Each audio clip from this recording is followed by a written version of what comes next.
안녕하세요. 정시훈입니다. 드디어 어텐션 강의 마지막, 이제 10강, 10강으로 마무리 짓게 됐네요. 마지막을 할 거고요. 그리고 어쩌면 이게 올해의 마지막 강의가 될지도 모르겠습니다. 뭐 소감 같은 거 남기는 연말 인사 이런 거 하나 할 수도 있겠는데 그걸 제외하고는 이게 마지막 강의가 될 것 같고요. 어텐션으로 이제 올해 굉장히 많은 강의를 했는데 이걸 마치고 내년에는 조금 더 쉬운 인문 강의도 좀 해볼 생각이고요. 그리고 또 한 가지 생각은 뭐 코먼 센스라든지 또 재밌는 큐리어서리라든지 뭐 이 호기심 뭐 이런 것들도 강의 주제에 넣어가지고 진행을 해볼까 합니다. 지금까지 어텐션 강의를 다양한 각도에서 봤죠. 어텐션이라고 하는 것의 정의가 무엇인지, 그리고 바텀업과 탑다운 로테이션의 차이점, 이게 생물학적인 측면에서, 그 다음에 인간의 뇌와 관련된 작동 원리를 이용해서 말씀을 많이 드렸고, 그 다음에 인공신경망과 처음으로 어텐션 개념이 만나게 됐었던 논문들, 연구들, 이거, 그리고 어텐션이 실제로 주목받게 된 첫 번째 사례라고 할 수 있는 뉴럴 머신 트랜슬레이션, 번역 부분에서 제일 먼저 두각을 나타냈죠. 그리고 소프트와 하드 어텐션의 차이를 알아봤고요. 그리고 언슈퍼바이스 방식으로 그 글만 많으면 상당한 학습을 할 수 있는 셀프 어텐션과 관련된 부분, 그리고 이제 RNN을 아예 없애버리고 어텐션만 가지고서 네트워크를 구성한 트랜스포머스, 이게 진짜 혁명적인 어떤 발상이었죠. 이 뒤에 이제 굉장히 다양한 것들이 나오게 됩니다. 그리고 최근 들어가지고 정말 자연어 처리는 잘 안 된다고 생각했던 금기를 뭐 깨버리는 BERT, Bidirectional Encoder Representations from Transformers, 이거에 대해서 지난 시간에 좀 알아봤습니다. 마지막은 그래서 최근에 그 글을 써내는 거를 엄청 잘하는 어떤 네트워크가 등장을 했죠. 그게 GPT-2입니다. 이 약자는 Generative Pre-training이고요. GPT하고 GPT-2가 구조적으로는 비슷한데 사이즈가 굉장히 좀 차이가 좀 나고 성능 차이가 많이 납니다. 어쨌거나 굉장히 좋은 성능을 보여주고 있어가지고 최근에 가장 핫한 그런 네트워크가 되겠습니다. 벌트부터 먼저 잠깐 다시 리비짓을 좀 해보면은 벌트는 네트워크 구조는 넘어가고요. 이제 뭐 어떤 식으로 구성을 했는지 말씀을 좀 드리면은, 일단 세미 슈퍼바이스드 방식으로 굉장히 텍스트가 큰 거, 책들, 그다음에 위키피디아 뭐 여기 있는 것들 갖고 와서 블랭크를 만들죠. 그리고 블랭크에 있는 단어가 뭔지를 추정하는 것을 순방향으로도 하고 역방향으로 하는, 그래서 바이디렉셔널이죠. 그런 컨텍스트에 맞춰 가지고 예측을 하는 모델로 트레이닝을 일단 하고요. 그 다음에 슈퍼바이스 러닝 스텝에서는 하려고 하는 일을 파인 튜닝을 해요. 예를 들어 이 경우에는 스팸이냐 아니냐를 거르는 작업인데, 그렇게 하면 얘가 된 거를 조금만 하더라도 굉장히 성능이 좋아진다. 이게 이제 볼트의 핵심적인 아이디어였고, 그러다 보니까 굉장히 다양한 자연어 처리에 쓰일 수가 있게 됐어요. 그게 이제 볼트의 최대 장점이죠. 그러면 GPT-2는 벌트하고 어떻게 다르냐? 목적 자체가 달라가지고요. 네트워크의 구성도 좀 달라집니다. 그래서 벌트는 기본적으로 벡터 안에 레프리젠테이션을 잘 집어넣어야 되는데 컨텍스트를 잘 담아내야 되잖아요. 그래서 순방향과 역방향을 다 할 수 있어야 되고, 그 다음에 인코딩을 잘하는 게 되게 중요해서 인코더 네트워크를 쭉 쌓은 형태를 띠고 있다면, GPT는 말을 풀어내가지고 결국에는 랭귀지 모델이라고 우리가 이런 걸 부르는데, 앞에 글들이 쭉 나오면 뒤에 무슨 단어가 나오는지를 지속적으로 예측을 잘하면 글을 쓸 수가 있잖아요. 컴퓨터가, AI가. 그래서 이걸 이제 디코더를 쭉 쌓는 그런 형태를 띠고 있습니다. 그래서 이게 이제 다른 말로 하자면 트랜스포머 디코더인데, 트랜스포머의 디코더 네트워크만 갖고 왔는데 그거를 랭귀지 모델로 쓴다, 이렇게 이해를 하시면 되고요. 이게 이제 트랜스포머에 있었던 그림이죠. 멀티 헤드 어텐션인 건 똑같은데 셀프 어텐션이고 앞에 매스크가 돼서, 매스크 더 셀프 어텐션은 좀 이따 더 설명드릴 거고요. 그 다음에 애드하고 레이어 노멀라이제이션 정교화를 하고 포인트 와이즈 피드 포워드 하고 다시 하고, 이게 이제 원 블록인데 이걸 쌓는 거죠. 12개를 쌓는다는 거고요. 이 그림에서는 뭐 이런 거죠. 앞에 이렇게 3개가 들어가서 이게 컨텍스트로 입력이 되면 이게 이제 going이 프리딕션 되는 거죠. 그리고 이렇게 4개가 다시 들어가서 그 다음 단어를 예측하고, 이렇게 5개가 들어가서 그 다음 단어를 예측하고, 뭐 이런 식으로 계속해서 예측을 하면은 문장 끝이 나올 수도 있고 더 갈 수도 있겠죠. 그런 형태로 되어 있는 것이 GPT-2가 되겠습니다. GPT-2하고 벌트의 차이점을 아시려면 트랜스포머스에서 얘기를 할 때 셀프 어텐션과 매스크드 셀프 어텐션이라고 하는 것의 차이를 이해해야 되는 뭐 이런 부분이 있는데요. 셀프 어텐션은 인코더 네트워크에서 썼던 거고 매스크드 셀프 어텐션은 디코더에서 씁니다. 인코더는 문장이나 패러그래프의 컨텍스트를 아는 게 중요하니까 앞으로도 보고 뒤로도 보고 해가지고 정교하게 보는, 그래서 전체를 다 보고 있죠 지금. 예, 이런 거라면 매스킹하는 거는 이 뒤에 있는 것들은 사실은 문장의 순서상 앞에서 나온 거에 영향을 받지 않습니까? 그래서 예측하려고 하는, 그 다음에 풀어내려고 하는 입장에서는 이 뒤에 거는 안 보는 거죠. 그리고 이걸 보라고 찾아내라고 하는 방식을 씁니다. 그래서 앞에 것만 고려를 해요. 그래서 매스킹이 뒤에가 매스킹 돼 있다 그래가지고 매스크드 셀프 어텐션이라고 부릅니다. 그래서 이건 디코더 네트워크에 쓰는 거죠.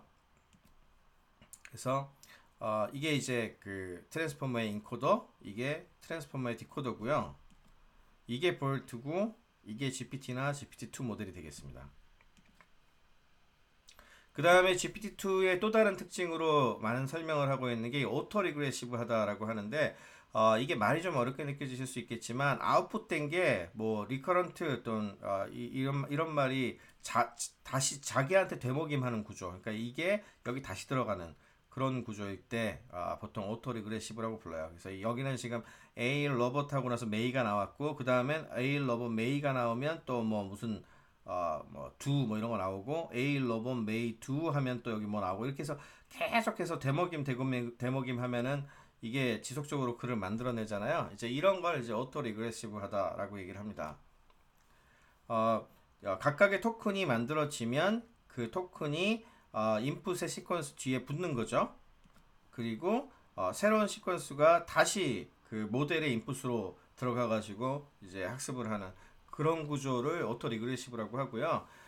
디코더적 특징을 쭉 쌓은 거와 오토 리그레시브한 모델을 가진 게 GPT가 되겠고요. GPT-2는 이거보다 조금 더 뭐 디테일이 좀 더 들어가 있고 좀 더 확대돼 있고 뭐 이런 구조라고 생각을 하시면 되겠습니다.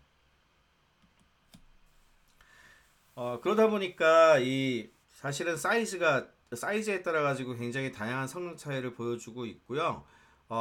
그리고 이제 사이즈가 큰 거는 트레이닝 하는데 시간이 엄청 걸립니다. 이것도 역시. 그래서 마찬가지로 데이터 세트의 어떤 퀄리티, 양, 그리고 컴퓨테이션 파워 이런 거에 따라 가지고 잘 트레이닝을 할 수 있는 것과 아닌 곳이 좀 갈리기 때문에 약간 학문적으로 보자면 좀 매력이 없는 부분들도 없잖아 있어요. 왜냐면 새로운 구조가 아니니까. 예, 그래서 뭐 일반적으로 GPT-2 같은 경우에 사이즈를 작은 거는 768개의 그 768 바이트의 인베딩 사이즈를 갖고 있고, 그다음에 뭐 조금 미디움은 1024, 라지는 1280, 익스트라 라지를 1600개 인베딩하는 사이즈랑 그 정도로 가지고 있고요.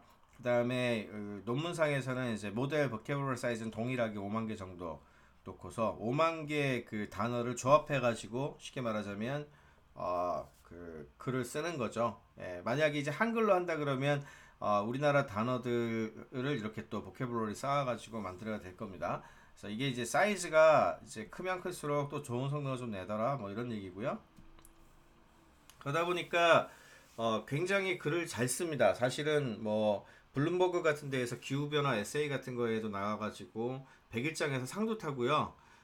그 다음에 오픈 AI가 이것 때문에 굉장히 유명해진 가장 큰 이유가 이 프롬프트에 글을 딱 주고 나서 그 글에 맞춰서 소설 같은 걸 한 페이지씩 이렇게 쓰는데 그 소설 같은 글이 너무 잘 쓰여진다. 그래서 앞으로 만약에 뭐 예를 들어서 페이크 뉴스 같은 것도 많이 참고를 하고 사람들이 너무 위험해지고 속일 수 있고 뭐 이런 게 우려가 돼서 모델을 공개하지 않았어요. 모델 공개하지 않고 그러다 보니까 되려 더 많은 사람들한테 유명해진 거죠. 도대체 얼마나 잘 돼서 위험하길래 이렇게까지 하게 하느냐 뭐 이런 이야기가 있었기 때문에 더 유명해졌는데요. 이제는 한 1, 2년 지났죠. 이제는 코드에서부터 시작해서 오리지널 버전의 프리 트레이닝한 모델을 다 제공을 하고 있습니다. 뭐 오픈 AI가 제공하지 않았어도 논문 보고 벌써 만드신 분들 굉장히 많았고요. 그리고 우리나라에서도 뭐 네이버라든지 뭐 카카오라든지 이런 것 포함해 챗봇 만드는 곳들 이런 데에서도 구현한 거 가지고 와서 한국 서비스에 맞춘 뭐 작업도 많이 하고 요즘 한글 100일장도 할 정도로 뭐 약간은 좀 보편화된 기술이 이제는 좀 됐기 때문에 이제 과거의 그런 우려는 조금 사라졌다고 보고 과감하게 공개를 하는 것 같습니다. 앞으로 용도는 굉장히 많을 것 같아요. 일단 제일 유명하게 쓰이기 시작한 거는 기본적으로는 시제 비슷하게 한 문장이나 또는 뭐 단어 같은 거 주고 그거에 대해서 좀 길게 기술해봐라 뭐 이런 느낌의 어떤 챌린지 또는 그 태스크를 수행하는 경우가 많은데요.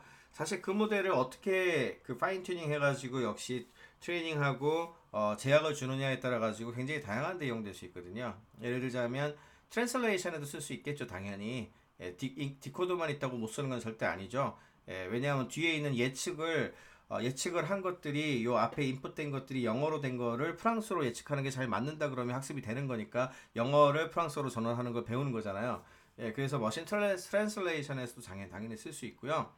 그 다음에 또 한 가지 앞으로 굉장히 유망하게 바라보고 있는 거는 아까 처음에 얘기한 거는 짧은 센텐스라든지 단어 같은 걸 주고서 긴 걸 쓰라고 했었는데 반대도 할 수 있는 거죠. 굉장히 뭐 위키피디아로 치자면 굉장히 큰 그 글들을 주고 이거를 서머리에서 앱스트랙트 초록 같은 것들로 압축하는 거를 할 수도 있어요. 그걸 했었던 논문이 이 논문 이게 제목인데 Sample Efficient Text Summarization using a single pre-trained transformers. 그래서 이게 pre-trained transformer가 이게 사실은 GPT거든요. 이거 약간 변형해가지고 텍스트를 서머라이제이션 하는 그런 연구도 요즘 많이 진행이 되고 있고, 그 다음에 음악도 잘 생각해 보면은 그 노트들 작곡 같은 것도 노트가 그 음의 높낮이하고 그 다음에 길이 이걸로 구성되어 있잖아요. 이것들을 쭉 이렇게 듣기 좋은 음악을 갖다가 계속 트레이닝을 하게 되면은 어떤 노트들의 시리즈가 나오면 그 다음 노트는 뭐가 되고 길이는 얼마큼 될 거야 예측을 하게 되면 음악이 작곡이 되는 거잖아요. 그래서 이렇게 음악을 만들거나 작곡하는 데에서도 많이 쓰이기 시작을 하고 있고, 그런 종류의 것들 지금은 단어를 일종의 이렇게 그 사전에 있는 것들을 이게 계산해 내 가지고 그걸 뿌려서 하는 종류에서 했지만 음악 같은 경우에는 노트 가지고 할 수 있는 거고 이런 방식으로 할 수 있는 거의 모든 거에다 적용할 수 있지 않겠습니까? 그래서 앞으로 쓰일 수 있는 어떤 창작해서 쓰일 수 있는 시퀀스 형태로 되는 데이터 같은 경우에는 앞으로 쓰일 수 있는 어플리케이션이 굉장히 무궁무진한 그런 기술이다. 이렇게 말씀을 드릴 수가 있겠습니다. 네, 이것으로 그 어텐션 강의 이제 아주 기초적인 어텐션부터 시작을 해서 가장 최근에 텍스트하고 문장을 만들어내는 GPT-2까지 한번 쭉 알아봤는데요. 조금 사실 기술적으로 어려운 부분도 있고 그래서 좀 어려움을 느끼신 분들도 계시겠지만 솔직히 말해서 지금 가장 뜨는 핫한 그 머신러닝 분야에서 딥러닝 분야에서 가장 핫한 기술입니다. 그래서 어, 조금 시간을 내셔서 열심히 공부를 하시면 좋을 것 같습니다. 네, 그럼 이것으로 어텐션 강의를 전부 마치도록 하겠습니다. 고맙습니다.